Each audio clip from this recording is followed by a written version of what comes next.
Bonjour et bienvenue à cette vidéo sur statistiques à deux variables. On va voir régression exponentielle. Exemple, on donne le tableau suivant indiquant le montant des ventes d'un produit en milliers d'euros pour 7 années consécutives. Pour faciliter le calcul, les années sont repérées par le rang. Donc on a rang de l'année XI, 1, 2, 3, 4, 5, 6 et 7.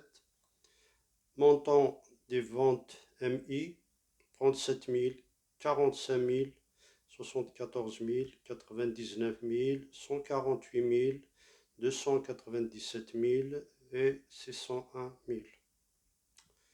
On pose YI égale ln de MI, c'est-à-dire on fait un changement de variable. Calculer le coefficient de corrélation entre XI et YI. Deuxième question, donner l'équation de la droite de régression de y en x. Et troisième question, déduire le lien entre mi et xi.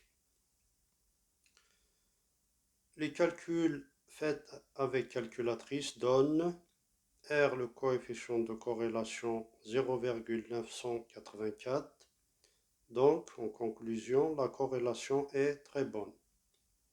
La calculatrice aussi nous donne A, coefficient de la droite de régression, 0,458 et B, à peu près 9,847. Donc l'équation de la droite de régression est y égale à 0,458 x plus 9,847. Troisième question. Si on remplace y par ln de m, on obtient ln de m presque égal à 0,458x plus 9,847. Donc soit m, donc on passe à la fonction exponentielle. Donc exponentielle de ln de m, ça donne m.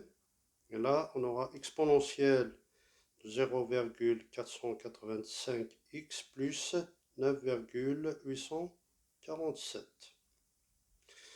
Et ça donne exponentielle 9,847 fois exponentielle 0,458x. Donc si on fait le calcul de l'exponentielle 9,847, ça nous donne 18 902 fois exponentielle 0,458x. M presque égal à 18 902 fois, donc si on calcule la part exponentielle 0,458, ça nous donne 1,58.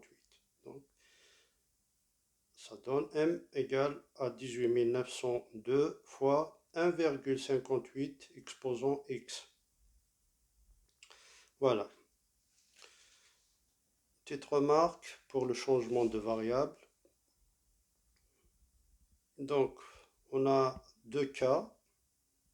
Premier cas, si on a un phénomène qui tend à s'accélérer, quand vous faites le nuage de points, vous aurez quelque chose qui ressemble à ça.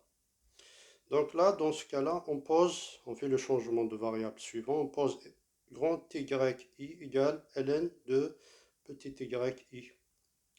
Et c'est ce qu'on appelle régression exponentielle. Dans le deuxième cas, si on a un phénomène qui continue à progresser, mais de moins en moins vite, par exemple comme ça, dans ce cas-là, le changement adéquat, c'est on pose YI égale exponentielle petit yi. Et c'est ce qu'on appelle régression logarithmique. Voilà, je vous remercie.